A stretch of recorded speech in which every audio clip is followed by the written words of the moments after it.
백 사람 후세가 옷을 찢고 흙을 머리에 덮어 쓰고 다윗을 맞으러 온지라. 다윗이 그에게 이르되 내가 만일 나와 함께 나아가면 내게 누를 함께 있겠습니다.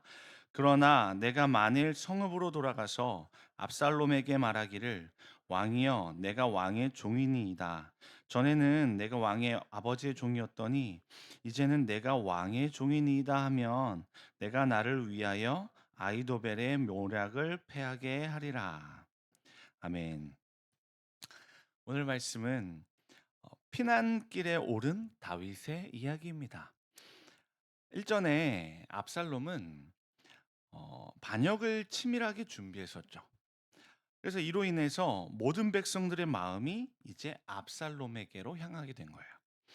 그래서 사태의 심각성을 직감한 다윗은요, 이제 자신의 사람들과 함께 피난길에 오르게 되었는데요. 내용 관찰 1번 보겠습니다. 다윗은 피난 중 아이도벨의 배신 소식을 듣자 가장 먼저 무엇을 합니까? 31절을 보면 어떤 사람이 다윗에게 아이도벨의 모반 소식을 알립니다. 그랬을 때 다윗이 가장 먼저 한 행동은 뭐였냐면 바로 하나님께 기도하는 것이었습니다. 여호와여 원하옵건대 아이도벨의 모략을 어리석게 하옵소서 하고 다윗은 기도했습니다. 내용 관찰 2번입니다. 다윗은 아이도벨의 모략을 패하게 하기 위해서 후세에게 어떤 지시를 합니까? 후세는 다윗을 맞았을 때 다윗과 함께 피난길에 함께 오르려 했습니다. 그러나 다윗은 오히려 후세에게 궁에 남아줄 것을 부탁했는데요. 이 부탁은 어쩌면 굉장히 위험한 부탁이기도 했습니다. 왜냐하면 후세는 목숨을 걸어야 했거든요. 목숨을 무릅쓰고 새로운 왕인 압살롬을 위하는 척하면서 뒤에서는 다윗을 도와주어야 했기 때문이었습니다. 어, 후세 또한 아이도벨과 같은 책사였거든요.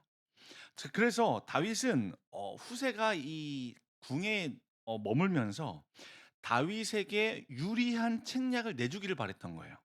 그래서 아이도벨이 모략을 베풀었을 때 이 아이도벨의 모략보다는 이 후세의 모략이 채택되도록, 그래서 아이도벨의 모략이 패하게 하게끔 이렇게 부탁을 하고 있었던 것입니다. 이제 연구와 묵상으로 넘어갑니다. 다윗은 왜 아이도벨의 모략이 실패하게 해달라고 하나님께 기도합니까? 어, 아이도벨은 단순한 참모가 아니었습니다. 굉장히 뛰어난 책사였던 거예요. 자, 그래서 성경도 아이도벨의 책략에 대해서 평가하기를 그가 내놓는 책략은 마치 하나님께 물어서 받은 것과 같다는 거예요. 그러므로 다윗이 지금과 같이 위험한 상황에서 만약 아이도벨의 뛰어난 모략이 발휘가 되면요, 그러면 앞으로 더 위험한 상황 가운데 놓일 수도 있었던 겁니다. 그러니까 자신의 아들로부터 죽음을 당하게 될 수도 있게 된다는 거예요.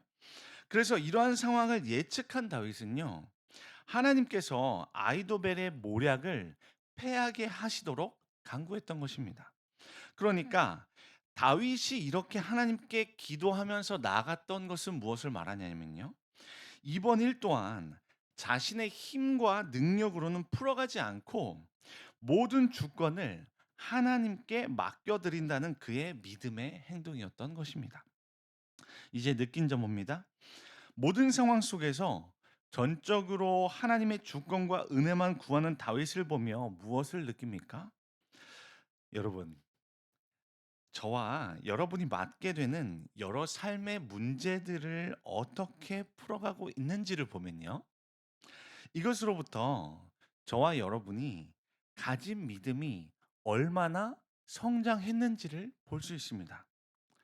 삶의 문제와 위기 속에서 보이지 않는 하나님을 의지한다는 것은요, 사실 어떻게 보면 대단히 큰 모험을 하는 것과 같습니다. 왜냐하면 저와 여러분은 이 눈으로 보이는 이 세계의 현상에 굉장히 익숙해져 있기 때문이죠. 그래서 뭔가 우리의 눈으로 보았을 때 괜찮다고 판단되는 일들에 대해서는요, 안정감이 오는 것 같아요. 그러나 그렇지 못할 때는요. 굉장한 불안감에 휩싸이게 되죠. 이것이 바로 저와 여러분이 가진 육신의 연약함이 아닌가 싶습니다. 마치 처음에는 호기롭게 예수님의 명령에 반응해서 무리를 걸었었던 베드로가 자신 눈앞에 이제 파도가 치는 것들을 보면요.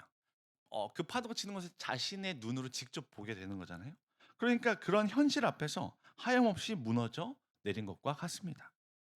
그러나 이러한 믿음의 선배인 다윗의 삶으로 보여준 이 본이 있지 않습니까?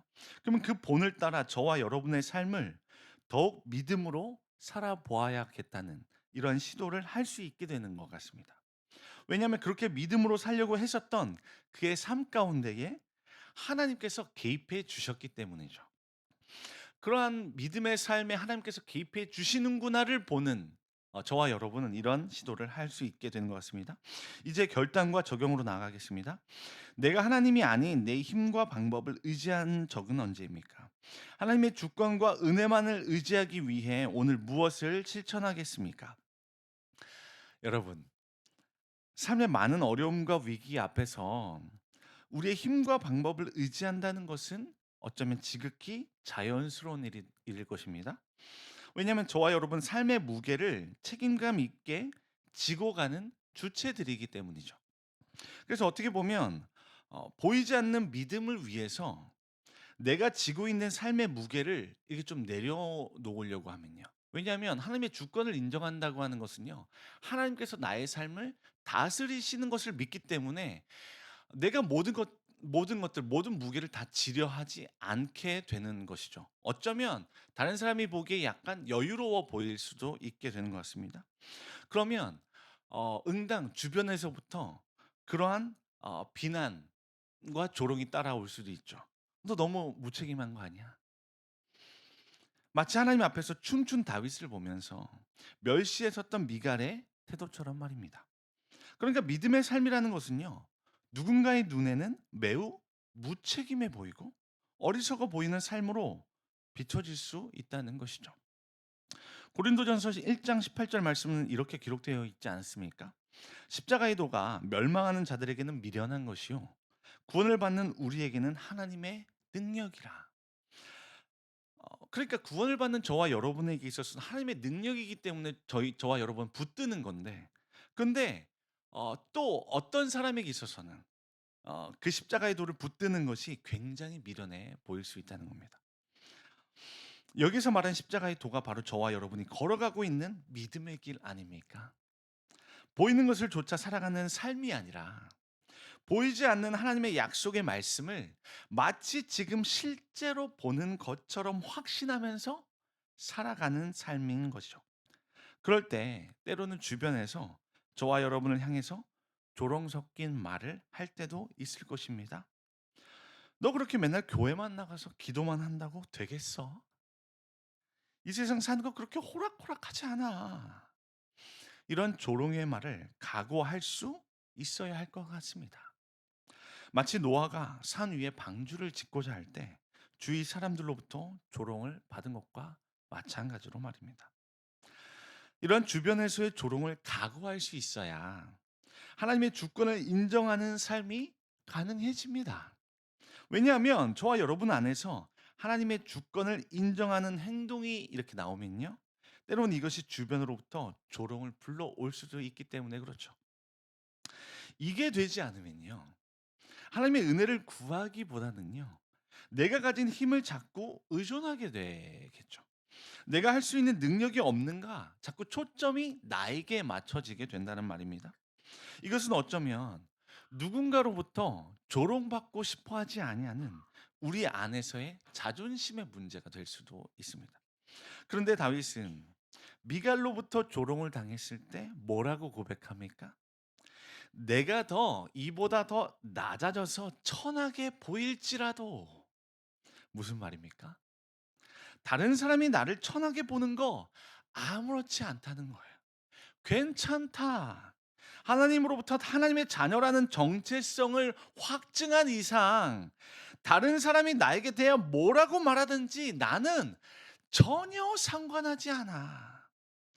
이런 다윗의 믿음을 좇아 살아갈 때 때로는 낮아지는 일들을 경험한다 할지라도요. 하나님 안에서 저와 여러분의 자존감이 회복될 줄로 믿습니다. 이러한 낮아질 수 있는 겸허함으로 하나님의 은혜와 주권을 구하면서 하나님께 전심을 구하면서 기도하며 나아갈 때 하나님께서는 저와 여러분의 삶을 굳게 붙드실 줄로 믿습니다. 저와 여러분의 삶을 지키시며 싸우시는 강한 용사가 되어 주실 것입니다. 이런 하나님의 인도하심을 경험하실 수 있는 저와 여러분 되실 수 있기를 주님의 이름으로 축복합니다. 기도 제목